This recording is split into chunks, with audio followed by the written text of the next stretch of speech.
ஃப்ரெஞ்சில் எதையுமே நீங்கள் 3 நிமிஷத்தில் ஞாபகம் வச்சிருக்கலாம். அது எப்படின்னு சொல்லித்தான் இந்த வீடியோவில் நான் உங்களுக்கு சொல்லித்தர போகிறேன். ஆரம்பத்திலேயே நீங்கள் இதை கஷ்டப்பட்டு நிற்காதீங்க. இந்த வீடியோ ஃபுல்லாக பாருங்க, அதுக்கு பிறகு உங்களுக்கே அது விளங்கும். என்னோட கூது ஃபோன்ஸே படிக்க விருப்பம்னு சொல்லி சொன்னால் என் மெயில் அட்ரஸுக்கு மெயில் அனுப்புங்க. DELF எக்ஸாமுக்கு உங்களை தயார்படுத்தணும்னா கூடியும் என் மெயில் அட்ரஸுக்கு நீங்கள் மெயில் அனுப்புங்க. 3 நிமிஷத்தில் என்னத்தை ஞாபகப்படுத்தலாமன்னு நீங்கள் பெரும்பாலானாக்கள் யோசிக்கிறீங்க. இப்போ நான் சொல்கிறது 3 நிமிஷத்தில் ஒரு 100 சொல்லு இல்லை 100 வசனம் அதை நான் உங்களால் ஞாபகப்படுத்த முடியுமென்னு சொல்லல. 3 நிமிஷம் நீங்கள் எதை படிக்கிறீங்களோ அதில் இருந்து ஒரு சின்ன பகுதியை ஒவ்வொரு நாளும் உங்களால் ஞாபகம் வச்சுக்கொள்ள முடியும். அதுக்கு நீங்கள் என்ன செய்யணும்னு சொல்லி சொன்னால், ஃப்ரெஞ்ச் படிக்க போகிறீங்கன்னு சொன்னால் நீங்கள் முதல் நிறைய நேரம் படிக்க தேவையில்லை. அதே மாதிரி தொடர்ச்சியாக இருந்து படிக்க தேவையில்லை. இப்போது 1 மணித்தியாலம் 1.5 மணித்தியாலமாக இருந்து நீங்கள் அதை படிக்க தேவையில்லை. ஒரு 5 நிமிஷம் 10 நிமிஷம் படிக்கிறீங்கன்னு சொன்னால் அதில் ஒரு 3 நிமிஷத்துக்குரியதை உங்களால் ஞாபகத்தில் வச்சிருக்க முடியும். அதுக்காகத்தான் நான் சொல்கிறேன், நீங்கள் முதலாவது நிறைய நேரம் படிக்காதீங்க. இதுக்கு நிறைய நேரம் ஒதுக்கணும், நிறைய நேரம் இருந்து படித்தா தானே எனக்கு ஞாபகம் நிற்கும். அப்படி நிறைய நேரம் படிக்காதீங்க. ஒரு 5 நிமிஷம் படியுங்க. அதுக்கு பிறகு வேறு ஏதாவது வேலை பார்த்துட்டு அந்த படித்த விஷயத்தை கொஞ்சமாக நினைவுபடுத்தி பாருங்கள். வேறு வேலை பார்க்க என்னத்தை படித்த நீங்கள், எந்த சொல்லு பார்த்த நீங்கள், ரெண்டு அந்த 2 சொல்லோ இல்லை ஒரு 3 சொல்லோ நீங்கள் அதை ஞாபகப்படுத்தி பாருங்கள். பிறகு நீங்கள் வேலையெல்லாம் பார்த்து முடித்து திருப்பி உங்களுக்கு டைம் இருக்குது, நீங்கள் ரிலாக்ஸாக ஃப்ரீயாக இருக்கிறீங்கன்னு சொன்னால் பிறகு ஒரு 5 நிமிஷம் படிங்க. அப்படி இடைவெளி விட்டு விட்டு ஒரு நாள்லேயே இடைவெளி விட்டு விட்டு படிங்க. ஆனால் தொடர்ச்சியாக படிக்கணும். ஒவ்வொரு நாளும் அதை நீங்கள் செய்யணும். இது முதலாவது விஷயம். 2வது என்ன செய்யணும்னு சொல்லி சொன்னால், ஒரு சொல்லோ அல்லது ஒரு வசனமோ நீங்கள் வாயால் எழுத்து கூட்டி உச்சரித்து சத்தமாக வாசிக்கணும். சத்தமாக வாசித்து ஒரு சொல்லு உங்களுக்கு அது பழக்கத்தில் வரும் மட்டும் அதை நீங்கள் உச்சரித்து கொண்டே இருக்கணும், வாயால் சொல்லிக்கொண்டே இருக்கணும். உங்களோட மூளையில் பதியம் மட்டும் நீங்கள் அதை சொல்லி கொண்டிருக்கணும்.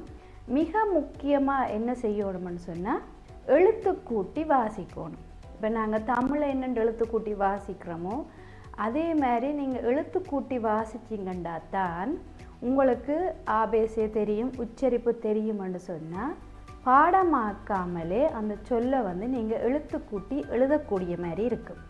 பாடமாக்கிறீங்கன்னு சொன்னால் அது மறந்து போயிடும். அப்போ நீங்கள் ஒரு சொல்ல முதல் வேலையாக கொப்பியில் எழுதக்கூடாது, பாடமாக்கக்கூடாது. அதை வாயால் சொல்லி பார்க்கணும். அது ஒரு சொல்லாக இருந்தால் கூடியும் பரவாயில்லை. ஒரு நாளைக்கு ஒரு சொல்லாக இருந்தால் கூடியும் அதில் ஒரு பிரச்சனையும் இல்லை. வாயால் சொல்லி பாருங்க. சொல்லி பார்த்துட்டு எழுத்து கூட்டி கூட்டி அதை உச்சரிங்க.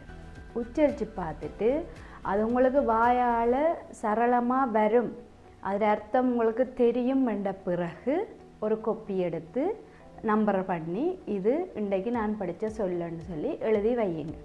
எழுதி வச்சு போட்டு அந்த சொல்ல என்னென்று பிழை இல்லாமல் எழுதுறதுக்குரிய ப்ராக்டிஸ் என்ன செய்யணும்னு சொன்னால், உச்சரித்து எழுதணும். பாடமாக்கக்கூடாது. ஒவ்வொரு சொல்லாக இருந்து ஒவ்வொரு எழுத்தாக இருந்து பாடமாக்காதீங்க, மறந்துடுவீங்க. உறுதியாக சொல்கிறேன், அதை மறந்துடுவீங்க. நீங்கள் உச்சரித்து எழுதி பாருங்க, எப்பயுமே உங்களுக்கு மறக்காது. அதே மாதிரி எந்த சொல்லுமே உங்களுக்கு எழுதக்கூடிய மாதிரி இருக்கும். அடுத்தது 3வது என்ன செய்யணும்னு சொல்லி சொன்னால், இப்படி புத்தகம், கதை புத்தகங்கள். இது இப்போ என்னட்ட இந்த பிள்ளைகளோட புத்தகம் இருந்தபடியாக அதை உங்களுக்கு காட்டுறேன்.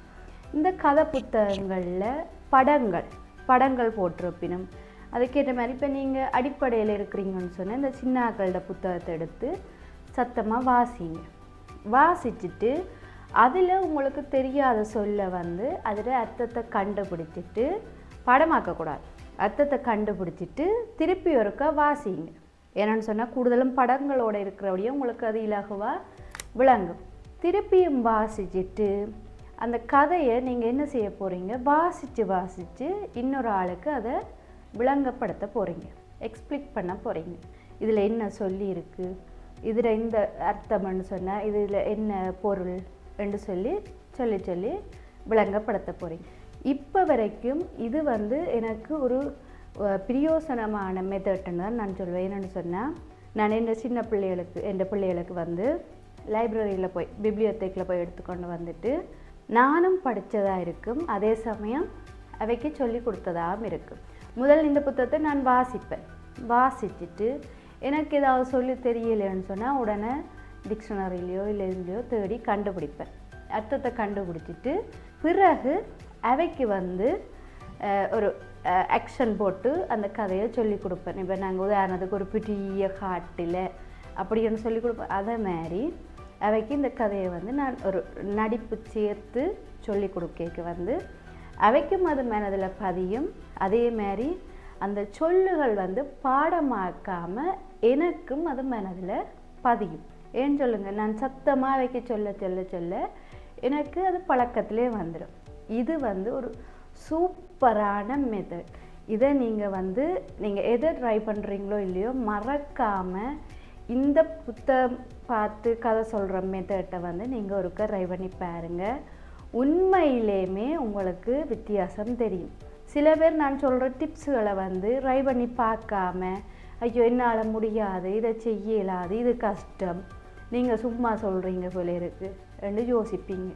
ஆனால் 100% நீங்கள் ட்ரை பண்ணி பார்த்தீங்கன்னு சொன்னால் உங்களுக்கு அப்படியே ரிசல்ட் தெரியும்.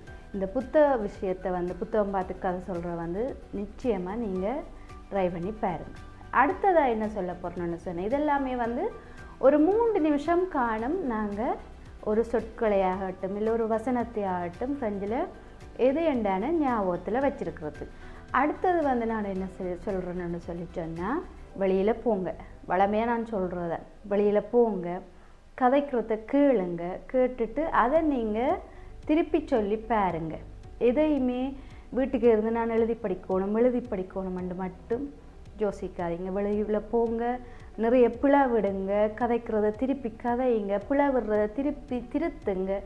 இப்படி செய்தாலே உங்களுக்கு நார்மலாக வரும்.